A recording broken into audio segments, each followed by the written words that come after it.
लद्दाख सीमा पर जारी तनाव को लेकर कोर कमांडर लेवल की बातचीत के बावजूद चीनी मीडिया रोजाना चीनी सेना के युद्धाभ्यास के वीडियो को जारी कर तनाव भड़काने में जुटा है। चीन के सरकारी अखबार ग्लोबल टाइम्स ने अब तोपों की धमकी दी है। वैसे चीन आधिकारिक तौर पर तो शांति की बात कर रहा है, लेकिन अपने सरकारी मीडिया के जरिए सैन्य अभ्यास की तस्वीरें और वीडियो जारी कर दबाव की रणनीति पर काम कर रहा है। पहाड़ों के ऊपर युद्धाभ्यास और टैंक के वीडियो जारी करने के बाद अब ग्लोबल टाइम्स ने अत्याधुनिक तोपों की धमकी दी है। ग्लोबल टाइम्स ने दावा किया है कि चीन की सेना पीएलए ने भारत के साथ तनाव को देखते हुए अपनी सबसे आधुनिक तोप PCL-181 को लद्दाख सीमा पर तैनात कर दिया है। हालांकि चीन के जवाब में भारत ने भी युद्धाभ्यास के वीडियो जारी किए हैं। भारत बाकायदा इस इलाके में तोप, टैंक और अपने तमाम सैन्य साजो सामान तैनात कर चुका है, लेकिन चीन है कि मानता नहीं और लगातार ऐसे वीडियो जारी कर रहा है। बड़ी बात तो यह है कि चीन का विदेश मंत्रालय सीमा पर फिर से बातचीत करने की बात कर रहा है। चीन ने भारत पर तैनात की तोप। ग्लोबल टाइम्स ने दावा किया है कि इस तोप को हाल ही में सेना में शामिल किया गया है। चीनी अखबार ने कहा कि पीएलए की 75वीं आर्मी ग्रुप के तहत आने वाली ब्रिगेड ने हाल ही में दक्षिणी सीमा पर आयोजित समारोह में कई नए हथियारों को शामिल किया है। अखबार ने कहा कि व्हीकल पर चलने वाली ये तोप 155 mm की है और इसे पहली बार 1 अक्टूबर 2019 को नेशनल डे पर सेना की परेड में शामिल किया गया था। चीनी अखबार ने कहा कि इस तोप का वजन केवल 25 टन है। ये स्वचालित होवित्जर तोप बेहद आसानी से लंबे वक्त के लिए ले जाई जा सकती है। इससे पहले इस तरह की तोप का वजन 40 टन होता था। कम वजन के कारण ये ऊंचाई वाले इलाकों में बढ़त दिला सकती है, जहां पर ऑक्सीजन की मात्रा कम होती है। कम ऑक्सीजन होने की वजह से इंसान की क्षमता प्रभावित होती है। डोकलाम में भी तैनात थी ये तोप। ग्लोबल टाइम्स ने दावा किया है कि चीन की सेना ने साल 2017 में डोकलाम विवाद के दौरान भी PCL-181 को तैनात किया था। इससे सीमा पर शांति की स्थापना में आसानी हुई। अखबार ने दावा किया कि भारत और चीन के बीच ताजा विवाद शुरू हो गया है। चीनी विदेश मंत्रालय के प्रवक्ता हुआ चुनिंग ने बुधवार को कहा कि दोनों पक्षों ने आपसी सहमति के बाद तनाव कम करने के लिए कदम उठाए हैं।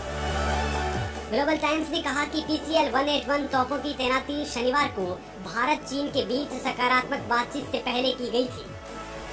चाइना सेंट्रल टेलीविजन ने कहा है कि हुबई प्रांत इस साल के शुरुआत में कोरोना वायरस से सबसे ज्यादा प्रभावित था, लेकिन अब यहाँ संक्रमण पूरी तरह से नियंत्रण में आ गया है। लिहाजा सैनिकों को यहाँ युद्धाभ्यास के लिए उतारा गया है। चीनी थल सेना के रविवार को किए गए युद्धाभ्यास में सैकड़ों बख्तरबंद वाहन, टैंक, तोप और मिसाइल ब्रिगेड को एक स्थान से दूसरे स्थान पर तैनात किया गया। चीनी सेना ने 1 जून को भी तिब्बत के ऊंचाई वाले इलाके में आधी रात के घने अंधेरे में युद्धाभ्यास किया था। चीन की पीपुल्स लिबरेशन आर्मी की तिब्बत मिलिट्री कमांड ने सोमवार देर रात 4700 मीटर की ऊंचाई पर सेना भेजी और कठिन हालात में अपनी क्षमता का प्रदर्शन किया। भारत की कम नहीं है तैयारी। चीन की तैयारी को देखते हुए भारत ने भी LAC पर वो हथियार पहुंचा दिए हैं जो युद्ध का नक्शा ही बदलने की औकात रखते हैं। पिछले साल जब लद्दाख में चीन के साथ तनावपूर्ण स्थिति पैदा हुई थी, तब भारतीय सेना और एयरफोर्स ने ऊंचाई वाले इलाकों में जोरदार युद्धाभ्यास किया था और दुश्मन को अपनी सैन्य क्षमता का एहसास कराया था। रूस से आए सेना के अत्याधुनिक T-90 भीष्म टैंकों की गड़गड़ाहट से लद्दाख की पहाड़ी वादियां भी थर्रा उठी थी। ये टैंक अपनी मोबिलिटी, फायर करने की क्षमता, देखते ही निशाना बनाने की काबिलियत और आत्मरक्षा के लिए जाने जाते हैं। भारत ने इन टैंक्स को सैन्य मोर्चे पर पहुंचा दिया है, जिनकी दहाड़ चीन की हालत पतली कर सकती है। वहीं पहाड़ी जोन को देखते हुए भारत ने लद्दाख में 60 बोफोर्स तोप तैनात कर दी है, जो करगिल में पाकिस्तान के खिलाफ अपने जलवे दिखा चुकी है। बोफोर्स के अलावा भारतीय सेना ने M777 अल्ट्रा लाइट होवित्जर तोप भी रेडी कर ली है, जो खासतौर से चीन के पास सीमाई इलाकों के लिए ही ये तोप एयर ट्रांसपोर्टेबल हैं, यानी इन्हें चिनूक हेलीकॉप्टर से सीमा के पास ले जाया जा सकता है। चीन के साथ युद्ध के हालातों में 155 होवित्जर तोपें काफी मददगार साबित हो सकती हैं। होवित्जर्स 24 से 30 किलोमीटर की दूरी तक मार कर सकती हैं। लद्दाख जैसे दुर्गम इलाकों में K9 वज्र तोप भी काफी मददगार साबित हो सकती हैं। इनके वार से दुश्मन को संभलने का मौका भी नहीं मिलता है। K9 वज्र तोप 52 किलोमीटर तक मार कर सकती है। ये 15 सेकंड में 3 गोले दाग सकती हैं। इसमें 45 किलो के गोले का इस्तेमाल होता है। वहीं दिन रात के युद्ध के दौरान इस्तेमाल के लिए भारत के पास सबसे काबिल ऑटोमेटिक धनुष तोप भी बॉर्डर पर मजबूती दे सकती है।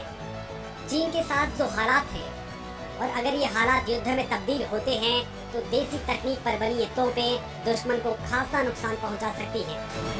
इतना ही नहीं, भारत ने स्पाइक एंटी टैंक मिसाइल भी तैनात कर दी है। युद्ध की पूरी तैयारी कर चुका है भारत। एक तरफ जहां चीन बातचीत के जरिए शांति की रट लगा रहा है, तो वहीं वो सीमा पर युद्ध की तैयारी भी कर रहा है। तो चीन की हरकतों को देखते हुए भारत ने भी पूरी तैयारी कर ली है।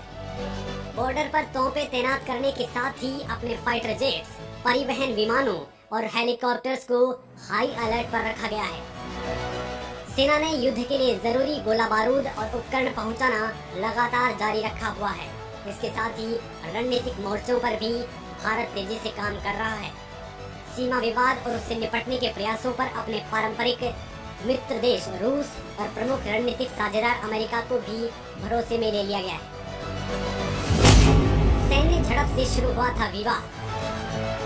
भारत और चीन के बीच पिछले महीने की शुरुआत में सीमा को लेकर विवाद शुरू हुआ था। पूर्वी लद्दाख में स्थिति तब खराब हो गई थी जब 5 मई को पेंगोंग लैक क्षेत्र में भारत और चीन के करीब 250 सैनिकों के बीच लोहे की छड़ों और लाठी डंडों से झड़प हो गई थी। दोनों ओर से पथराव भी हुआ था, जिसमें दोनों ही देशों के सैनिक घायल हुए थे। ये घटना अगले दिन भी जारी रही। इसके बाद दोनों पक्ष अलग अलग हुए, लेकिन गतिरोध जारी है।